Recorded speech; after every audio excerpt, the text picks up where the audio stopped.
Okay, it cut off, and I'm sorry. Clearly, I'm having storage issues, even though I do have cloud storage, but it must be bad. I must have a lot of stuff up there. Maybe it hasn't updated recently. I don't know. But let me keep going.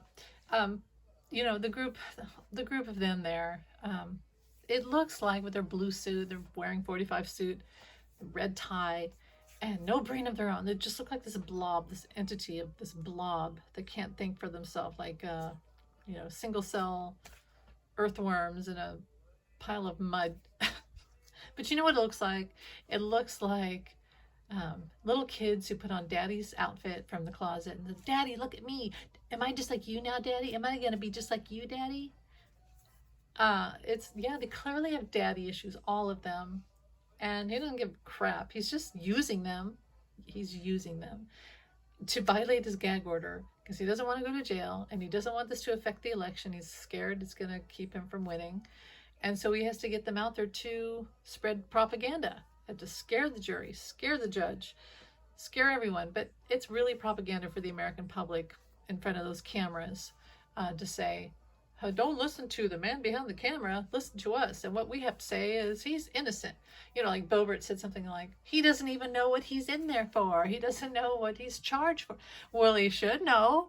He's got all these legal documents that say what he's there for. All the witnesses are telling what he did.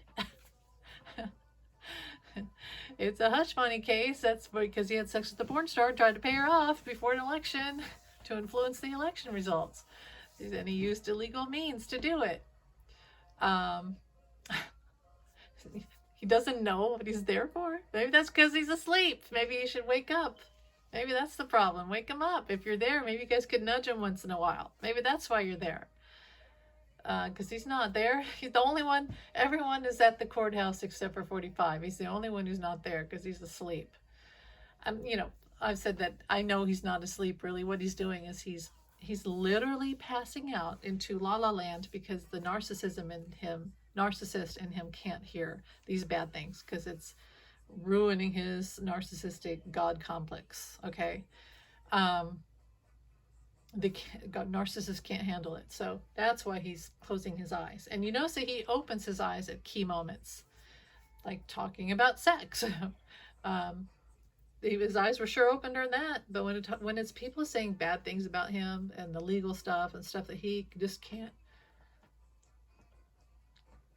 post about constantly to change the narrative and lie about, he closes his eyes. It's like his deflection, his shield. So he's not really sleeping. He's not.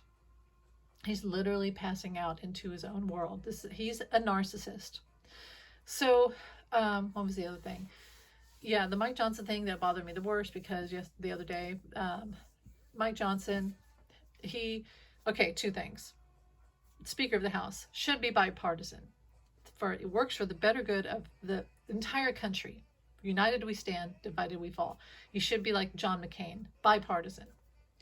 But he's not. And a guy who's supposed to be in charge of the rule of the law of the land is defending a criminal defendant, is there to speak for a criminal and excusing him, making excuses for him, enabling him. Oh, it's okay if he lied about the money and paid off a porn star. And there goes that thing. You're a Christian and you're supporting this guy who's cheated on his wife with the porn star and then lied to America, lied to everyone, lied to his wife, his family, and now he's lying in the courtroom. You can't say you're a Christian and you can't say you're for law. You're not upholding the Constitution. You're not upholding law. You're actually standing with a criminal. So you're going against the law. So Mike Johnson, that really, really bothered me. You're not a Christian. You don't stand for the law of America. Hypocrite. Can't take him seriously.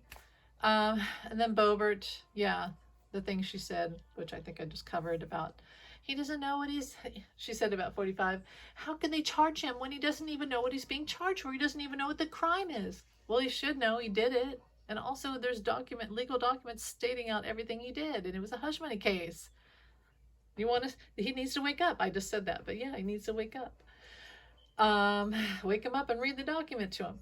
No, he clearly said, come here and gaslight for me. Come here and break the gag order for me.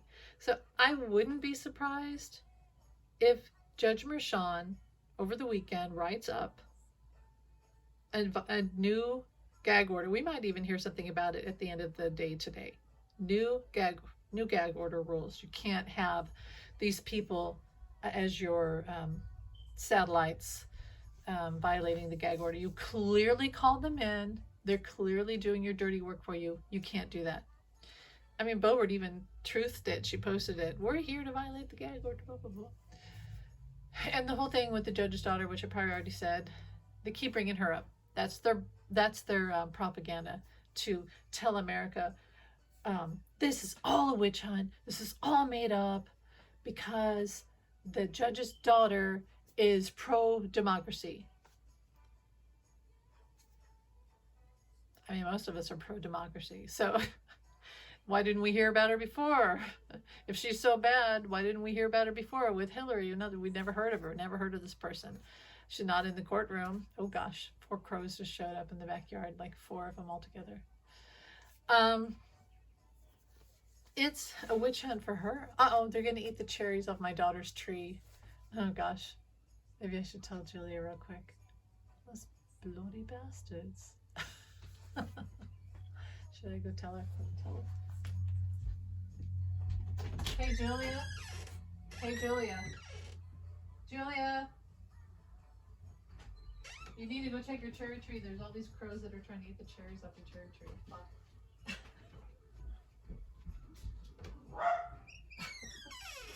Yeah. So anyway. Yep. Anyway, I'll probably end it here because there she goes. Get out of here. She needs a scarecrow.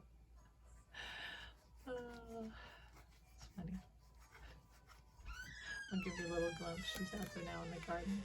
She's got this little garden thing going on, which is good because I do not really have a green thumb. Despite being Earth Spirit, I don't have a green thumb, but she does, so let her do it. Anyway, I narked on the birds. Hey, Karen. Well, I got to work tonight, and yeah, I think Judge Mershon is going to have to draw up a new gag order rules, and because look, it's not just Judge Mershon that has to have a gag order. It's all the judges in all the cases with 45. 45 is the common denominator. He's the one that violates, and he says, oh, it's during an election year. No, you decided to run for election during an indictment year. You did all these crimes. You made everyone hold it off. This is a year where you're getting, finally, justice is happening. Shouldn't have run for president because you're interrupting the indictments. And you can hear from Cohen's testimony that one of the biggest things that 45 told him to do was to delay everything before the election. And now he's doing it again. So everything that Cohen said on the stand is what we're literally seeing. Abuse of power. I said this yesterday, but the abuse of power, calling in these satellites to come do his work for him, do his dirty work, delaying everything, delaying justice, paying off people, using money as power, money to silence others, bending the rule of law for your benefit. And so when they showed up there, I was like, well, there you go. This is the prime example that the jury needed to see of exactly what Cohen said he does. And so you could say Cohen's a liar, which he's not. Oh, and that's the other thing. There was a person online, reporter, who doesn't have nice things to say about Cohen because she's talking about the Cohen that was the pro 45 years before 2018 when Cohen's office got raided and all that. And, you can't blame her. She got stung by him and she's never forgotten it. But I feel like he's changed. And you know me, well, whatever. I've never, ever, I'm not